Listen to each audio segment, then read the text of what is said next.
बिस्मिल्लाहिर्रहमानिर्रहीम। अस्सलाम वालेकुम। My name is Javed Ali, aspire college Sangla hill, HOD commerce department. Dear students, आज हम जो टॉपिक कवर करेंगे उसका नाम है ट्रांजैक्शंस एंड अकाउंटिंग इक्वेशन। तो सबसे पहले हम लोग बात करते हैं ट्रांजैक्शन पे कि ट्रांजैक्शन क्या है, क्योंकि अकाउंटिंग ट्रीटमेंट्स को समझने के लिए ये समझना बहुत ही जरूरी है कि ट्रांजैक्शन क्या है और ये किसी भी कारोबार के लिए क्या वैल्यू रखती है। तो आइए बात करते हैं ट्रांजैक्शन पे। ट्रांजैक्शन है क्या?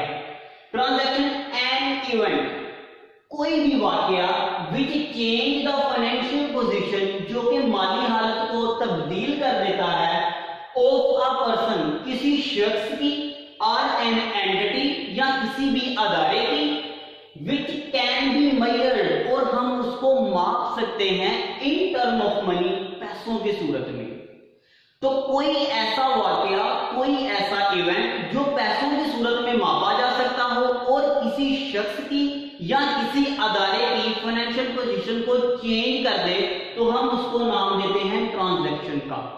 अभी हमने बात की इवेंट की। इवेंट क्या है? हैपनिंग ऑफ एनीथिंग, किसी चीज का भी वकूअ पज़ीर हो जाना इवेंट कहलाता है। अब अकाउंटिंग में हमारे पास दो इवेंट्स हैं, एक है मॉनेटरी इवेंट्स और दूसरा है नॉन मॉनेटरी इवेंट्स।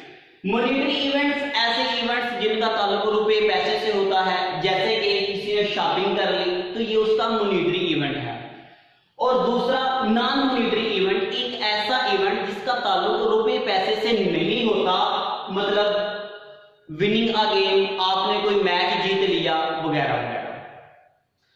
अभी टाइप्स ऑफ ट्रांजैक्शंस, अकाउंटिंग में कितनी टाइप्स हैं ट्रांजैक्शन की? तो अकाउंटिंग में 5 टाइप्स ऑफ ट्रांजैक्शंस हैं। First cash transaction, second credit transaction, third paper transaction, fourth internal transaction and fifth external transaction. तो आइए हम लोग बारी बारी समझते हैं कि ये ट्रांजैक्शंस क्या किरदार अदा करती हैं।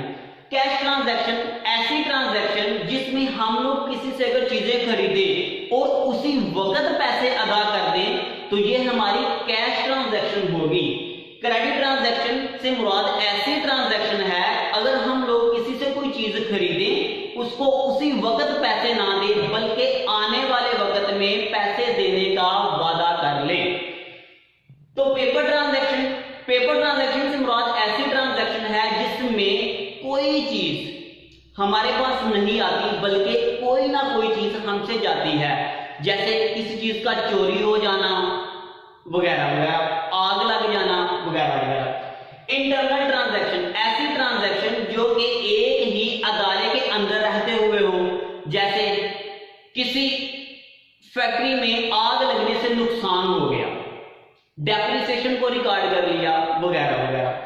एक्सटर्नल ट्रांजैक्शन एक ऐसी ट्रांजैक्शन है जिसमें एक फैक्ट्री किसी दूसरी फैक्ट्री के साथ या एक अदारा किसी दूसरे अदारे के साथ एग्जिस्ट करता है, जैसे कि किसी फैक्ट्री वाले ने दूसरे अदारे से मशीनरी खरीद ली, तो ये हमारी होगी एक्सटर्नल ट्रांजैक्शन। जैसा कि हम लोगों ने बात की इंपॉर्टेंस ऑफ ट्रांजैक्शन को समझने के लिए अगर हम लोग फर्दर मूव करते हैं तो हमें कैसे पता चलेगा कि जो हमने ट्रांजैक्शन की है वो कैश में है या जो हमने ट्रांजैक्शन की है वो क्रेडिट में है। तो आइए समझते हैं पहले कैश ट्रांजैक्शन। कैश ट्रांजैक्शन क्या होती है? कैश ट्रांजैक्शन की क्या अहमियत है? अब कैश ट्रांजैक्शन को समझने के लिए हमें दो पॉइंट्स को मद्देनजर रखना होगा, जिसमें पहला पॉइंट है वर्ड कैश। जो कैश का लफ्ज है वो ऑलरेडी मेंशन होगा, जैसे कि सोल्ड गुड्स फॉर कैश, हम लोगों ने चीजें बेची हैं फॉर कैश, पैसों के बदले में, तो ये हमारी कैश ट्रांजैक्शन है। अब दूसरा पॉइंट क्या है कि नो नेम, वहां पर कुछ भी नहीं लिखा होगा, सिर्फ सिंपल इतना सा लिखा होगा बॉट गुड्स, हम लोगों ने चीजें खरीदी। तो ये दोनों कैटेगरी कैश ट्रांजैक्शन की हैं अगर हमने कैश ट्रांजैक्शन को मद्देनजर रखना है। तो आइए बात करते हैं अब क्रेडिट ट्रांजैक्शन की कि क्रेडिट ट्रांजैक्शन क्या होती है।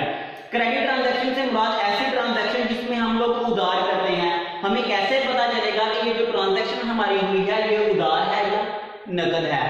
अब क्रेडिट क्रेडिट ट्रांजैक्शन के दो पॉइंट्स हैं। पहला पॉइंट है ऑन अकाउंट और ऑन क्रेडिट। ये दोनों लफ्जों में से एक लफ्ज ट्रांजैक्शन में जरूर दिया होगा, जैसे कि सोल्ड गुड्स ऑन क्रेडिट, हम लोगों ने चीजें बेची हैं ऑन क्रेडिट, उधार के मामले में।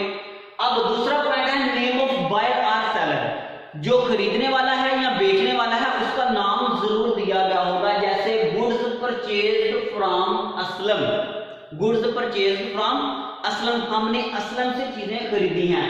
अब कैश ट्रांजैक्शन में और क्रेडिट ट्रांजैक्शन को मद्देनजर रखने के लिए यही काफी है कि हम लोग लफ्ज कैश को मद्देनजर रखें और ऑन क्रेडिट को मद्देनजर रखें, और इसमें हम लोग इनके नेम को मद्देनजर रखें। जब हम इन तीनों चीजों को मद्देनजर रखेंगे तो हमें यह पता चल जाएगा कि जो हमने ट्रांजैक्शन की है वो कैश है या क्रेडिट है।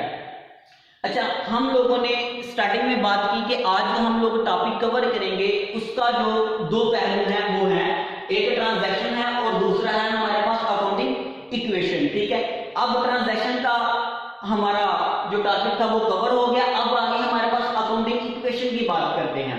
हम लोग अकाउंटिंग इक्वेशन की ऐसे बात करते हैं कि अकाउंटिंग इक्वेशन है क्या? एक मैथमेटिकल इक्वेशन है जिसमें हम लोग किसी भी बराबरी को मेजर करते हैं कि दो चीजों के दरमियान जो बराबरी आएगी। जैसे कि अकाउंटिंग इक्वेशन को समझने के लिए हमें अकाउंटिंग कॉन्सेप्ट, दो अकाउंटिंग के कॉन्सेप्ट जरूर समझना होंगे, हमें बहुत ज्यादा अशद जरूरत पड़ेगी इनकी। जैसे कि पहला है separate entity concept. Separate entity concept हमें बताता है कि जो हमारा मालिक है और जो कारोबार है वो दोनों अलग-अलग हैसियत रखते हैं। मसलन मालिक की जाती प्रॉपर्टी कारोबार के साथ लिंक नहीं करेगी और कारोबार की जाती प्रॉपर्टी मालिक की प्रॉपर्टी के साथ कोई लिंक नहीं करेगी। मालिक और कारोबार दोनों अलग-अलग हैं। दूसरा हमारे पास कॉन्सेप्ट है डुअल एस्पेक्ट कॉन्सेप्ट। एक ऐसा कॉन्सेप्ट जिसमें हमें यह बताया जाता है कि किसी भी ट्रांजैक्शन के दो पहलू होते हैं। पहला पहलू उसका डेबिट हो सकता है और दूसरा उसका क्रेडिट हो सकता है, और दोनों ऑलवेज ये इक्वल होंगे। ठीक, और अकाउंटिंग इक्वेशन जो शोज इक्वालिटी करती है वो तीन चीजों के दरमियान है। अब हम लोग बात करते हैं थ्री एलिमेंट्स ऑफ अकाउंटिंग की, जिसमें पहला एलिमेंट है हमारे पास एसेट्स, दूसरा एलिमेंट है हमारे पास लायबिलिटीज और तीसरा एलिमेंट है हमारे पास कैपिटल। अब हमें फर्दर मूव करने के लिए ये समझना बहुत जरूरी है ये तीन एलिमेंट्स हैं क्या, इनकी पहचान कैसे होगी, हमें कैसे पता चलेगा हमारा एसेट क्या है, हमारी लायबिलिटी क्या है और हमारा कैपिटल क्या है। अब एसेट की पहचान के लिए तीन चीजों को मद्देनजर रखना बहुत जरूरी है, जिसमें ये किसी भी कारोबार की मलकियत में हो, और दूसरा उसकी माली कदरों कीमत हो, और तीसरा उसको इस्तेमाल करके हम लोग कोई ना कोई फायदा हासिल कर रहे हो। अब लायबिलिटीज क्या है? लायबिलिटीज कोई भी वाजिबात, एनी ऑब्लिगेशंस ऑफ बिजनेस, वो कारोबार की लायबिलिटीज में आएगा। अब कैपिटल क्या है? कैपिटल में हमारे पास कोई चीज भी जो मालिक अपने कारोबार में लेके आता है उसे हम लोग कैपिटल का नाम देते हैं। अब एसेट्स हमारे लिए है क्या? वैल्यू ऑफ बिजनेस, कारोबार की टोटल मलकियत कितनी है, और लायबिलिटीज और कैपिटल क्या है? क्लेम अगेंस्ट एसेट्स, जो एसेट्स हमारे पास हैं उनके खिलाफ क्लेम कर देना हमारी लायबिलिटीज और कैपिटल में आता है। अगर आउटसाइडर्स, अगर कंपनी के आउटसाइडर्स जैसे क्रेडिटर्स होंगे वो क्लेम करेंगे तो वो हमारी लायबिलिटी में आएगा, और अगर मालिक ही अपने एसेट्स के ऊपर क्लेम करेगा तो वो हमारे कैपिटल में आएगा। अब एसेट्स हैं क्या? रिसोर्सेज। रिसोर्सेज क्या होते हैं? जिनको इस्तेमाल करके कोई भी कारोबार आमदनी कमाता है। अब सोर्स हु सप्लाईज, अब एसेट्स के बदले में सोर्सेज, ये रिसोर्सेज हुए तो ये सोर्सेज हुए, ये ऐसे सोर्सेज है हु सप्लाईज, किन लोगों ने इनको प्रोवाइड किया है। अगर तो मालिक का अपना पैसा है तो वो ऑनर्स इक्विटी या कैपिटल में आएगा, अदरवाइज अगर उसने किसी से लोन लेकर लगाया है तो वो पैसा हमारा लायबिलिटीज में आएगा। अब टू व्यूज हैं हमारे लिए अकाउंटिंग इक्वेशन के, जिसमें पहला व्यू है इंक्रीज एसेट्स। अगर एसेट्स इंक्रीज करेंगे तो लायबिलिटीज भी इंक्रीज करेंगे। दूसरा, डिक्रीज एसेट्स, अगर एसेट्स डिक्रीज करेंगे तो लायबिलिटीज ही डिक्रीज करेंगी। कहने का मतलब ये है कि जितने एसेट्स इंक्रीज करेंगे उतनी ही लायबिलिटीज इंक्रीज करेंगी, जितने एसेट्स डिक्रीज होंगे उतनी लायबिलिटीज डिक्रीज होंगी। अब हमारे पास दो अकाउंटिंग की टर्म्स और हैं, एक expenses and losses. Expenses and losses को मद्देनजर रखना अकाउंटिंग इक्वेशन में बहुत ही ज्यादा जरूरी है। जैसे कि एक्सपेंस क्या होता है, वो खर्चा जो हम लोग आमदनी कमाने के लिए, रेवेन्यू कमाने के लिए करते हैं, ठीक। अब एक्सपेंसेस डिक्रीज ऑनर्स इक्विटी, जो ऑनर इक्विटी है, जो हमारा कैपिटल है, उसमें डिक्रीज करता है, उसमें कमी वाक़या करता है। और प्रॉफिट और गेन क्या है, प्रॉफिट और गेन, अगर हमारे पास 10 रुपए की चीज है और हम लोग उसको 15 रुपए में बेच देते हैं तो ये हमारे पास क्या है, प्रॉफिट। जो 5 रुपए का मार्जिन है 10 और 15 रुपए में, वो हमारा प्रॉफिट है।